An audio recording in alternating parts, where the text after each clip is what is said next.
तत्र आदौ एते वाचस्पतिमहाशयाः न्यायशास्त्रमधिकृत्य किञ्चित् वक्ष्यन्ति। तदनु अहं डाक्टर् महेश्वरन् महाशयं पृच्छामि। ते आगत्य योगशास्त्रमधिकृत्य किञ्चित् वक्ष्यन्ति। अनन्तरम् एते विष्णुनम्बूदिरी महाशयाः साङ्ख्यशास्त्ररीत्या तत्र दुःखस्य विमुक्तिः कथं भवितुमर्हति, दुःखात् विमुक्तिः इति। तदनन्तरम् एते मणिद्राविडमहाशयाः वक्ष्यन्ति। मध्ये मध्ये च यदि प्रश्नाः भवेयुः, यथा शास्त्रार्थगोष्ठ्यां भवति तथा भवतु इत्यपि अहं पण्डितान् पृच्छामि।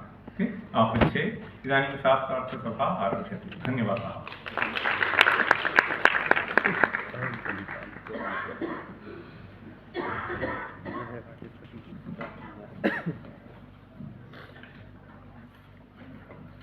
वाचस्पति जोशी शास्त्री।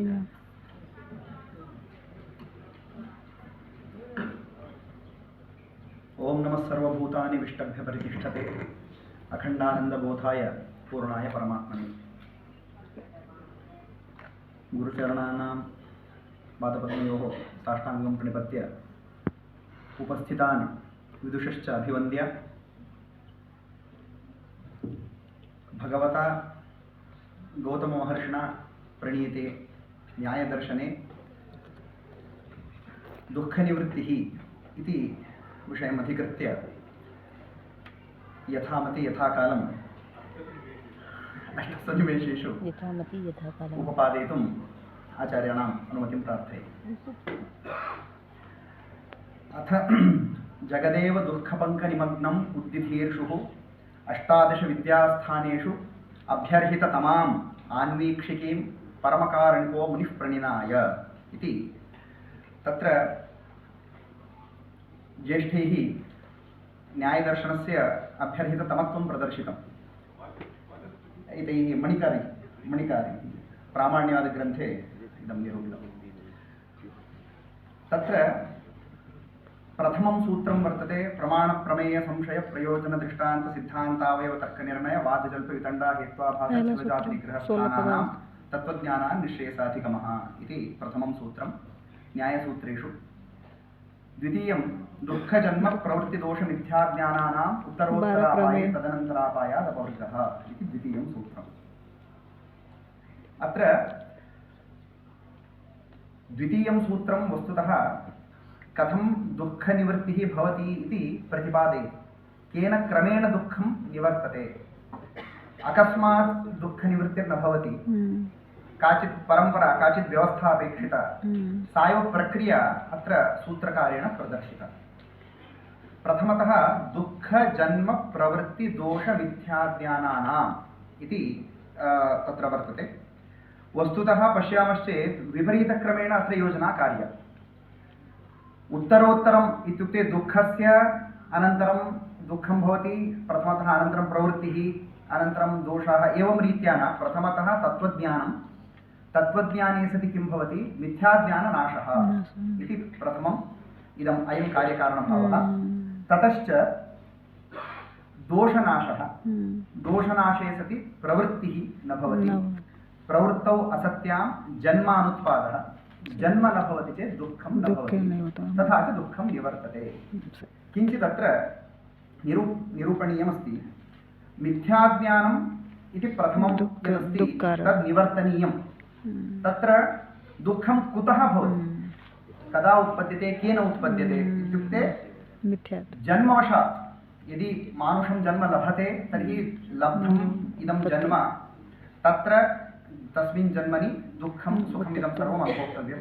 जन्म किमर्थं लभ्यते तदपि न आकस्मिकं। तस्य कारणं किम् इत्युक्ते तत्र प्रवृत्तिः। प्रवृत्तिशब्देन धर्माधर्मौ विवक्षितौ, पुण्यं कर्म पापं कर्म च। ततश्च तदपि कथम् उत्पद्यते इत्युक्ते दोषवशात्। रागद्वेषमोहाः दोषाः तद्वशात् तत्र उत्पद्यते। तत् कुतः, मिथ्याज्ञानवशात्। तस्मात् सर्वेषां मूलभूतं भवति मिथ्याज्ञानं। तत् कीदृशं, तत्र भगवद्भिर्भाष्यकारैः वात्सायनाचार्यैः अनेकविधं मिथ्याज्ञानं प्रदर्शितं। सत्ये असत्यत्वबुद्धिः, नित्ये अनित्यत्वबुद्धिः, अनात्मनि आत्मत्वबुद्धिः, एवमेव अयं संसारः किञ्चित् निमित्तकः परन्तु सः अनिमित्तकः इत्यपि भ्रमः सोऽपि मिथ्याज्ञानशब्देन विवक्षितः एवं कर्म यद्वर्तते तस्य फलं नास्ति इत्यपि एकः भ्रमः सोऽपि अत्र निवर्तनीयः एतेषां निवर्तनं कथं भवति इत्युक्ते शरीरम् आत्मनः भिन्नम् अथवा आत्मा शरीरादन्यः इति तत्त्वज्ञानेन मिथ्याज्ञानं निवर्तते मिथ्याज्ञाने सति दोषाः अपगच्छन्ति तत्र सूत्रे वस्तुतः दोषः रागद्वेषमोहाः एव दोषाः परिगणिताः परन्तु तत्र उत्तरोत्तरं तत्त्रैराश्रयं मोह अर्थान्तराभावादिति चतुर्थाध्याये कामः मत्सरः स्पृहा तृष्णा लोभः एते सर्वेपि रागकुक्षौ प्रविशन्ति रागपक्षे एते पतन्ति द्वेषः इत्युक्ते केवलं द्वेषो न क्रोधः ईर्ष्या असूया द्रोहः अमर्षः एते अत्र एतस्मिन् कुक्षौ एतस्मिन् विभागे एते प्रविशन्ति मोहमध्ये मिथ्याज्ञानं विचिकित्सा मानः प्रमादः एते सर्वेपि एवञ्च एतद् उपलक्षकम् इदं पदं सर्वत्रापि अतः एतेपि सर्वे अत्र अभिलक्षिताः ततश्च प्रवृत्तिः अत्र कश्चित् विशेषः अस्ति प्रवृत्तिः नाम वस्तुतः प्रवर्तते नाम क्रियाजन्य अथवा क्रियाजनिका प्रवृत्तिः अथवा क्रियापर्यायवाची शब्दः इत्यपि वा भवतु प्रवृत्तिः इति लोके इदानीं रामः प्रवर्तते चैत्रः प्रवर्तते इति क्रियाम् अथवा आत्मनिष्ठं गुणम् अभिलक्ष्य वयं व्यवहरामः परन्तु अत्र प्रवृत्तिः किमर्थं भवति इत्युक्ते तत्र तस्य कारणं किञ्चिदस्ति अथवा प्रवृत्त्या किञ्चित् जायते इत्युक्ते कस्यचित् कारणं प्रवृत्तिर्भवति इत्यपि अस्ति तस्मात् कार्ये यो धर्मः सः कारणे आरोप्यते यथा अन्नं वै प्राणः इति प्राणः न अन्नम् अन्नेन प्राणः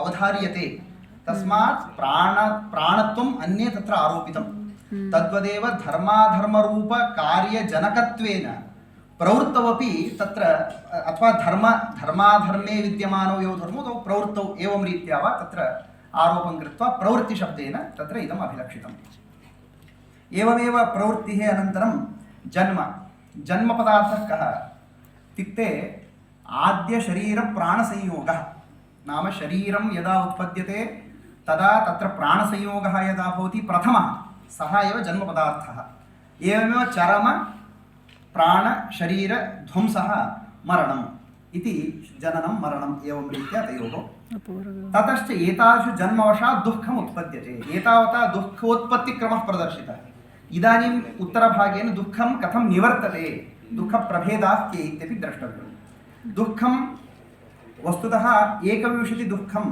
अत्र परिगणितं षडिन्द्रियाणि षड्बुद्धयः षड्विषयाः शरीरं सुखं दुःखञ्च इति मिलित्वा एकविंशतिः कथम् इदं दुःखं नाम यदा वयं दुःखिनः भवेम तदा दुःखम् अस्माकम् अनुभवसिद्धं किञ्चित् कश्चन गुणविशेषः वर्तते एतेषां कथं दुःखत्वम् इत्युक्ते तत्र भगवद्भिर्भाष्यकारैः उत्तरत्रयस्य समाधानमुक्तं दुःखजनकत्वात् एतेषां दुःखत्वं तच्च सूत्रं बाधनालक्षणं दुःखम् इति न्यायसूत्रं तत्र अयमंशः सूत्रेण लभ्यते वा इत्युक्ते लभ्यते तत्र लक्षण इति शब्दः वर्तते बाधनालक्षणं लक्षणम् इति वर्तते लक्षणं परिष्वङ्गः इति वार्तिककारैः अनुक्तः अर्थः पुनश्च तैरेव विवृतं सम्बन्धः इति यावत् तथा च दुःखं स्वतः नोत्पद्यते शरीरम् आवश्यकम् इन्द्रियाणि अपेक्षितानि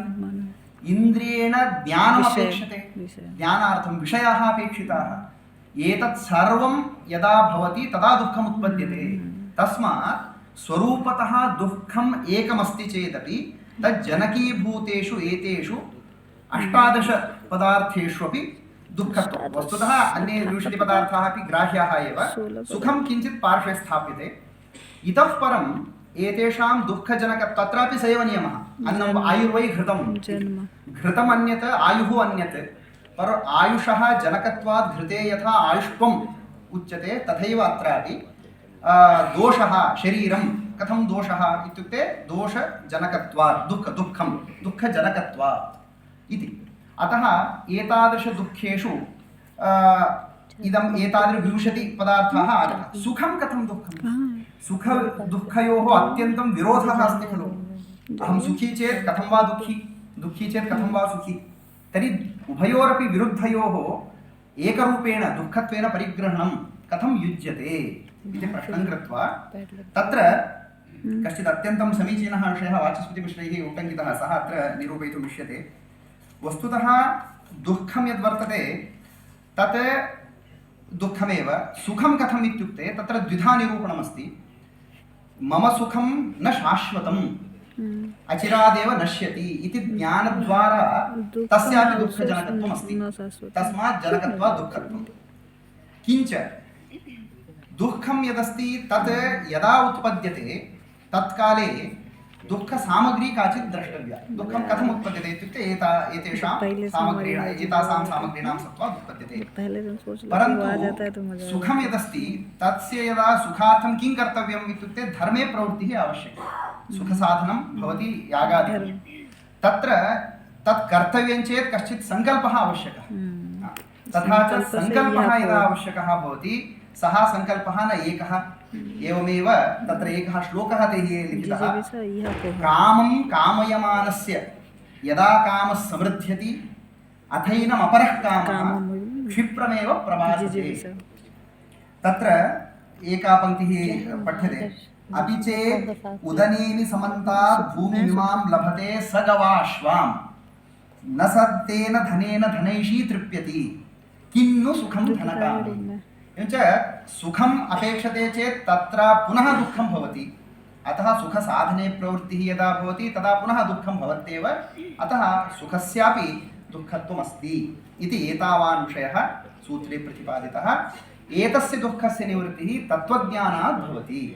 तच्च साक्षात् न अपि तु दर्शितक्रमेण इति एतावान् विषयस्तु सूत्रेण उपात्तः। अन्येपि विषयाः वस्तुतः सन्ति, परन्तु समयाभावात् अत्र विरम्यते।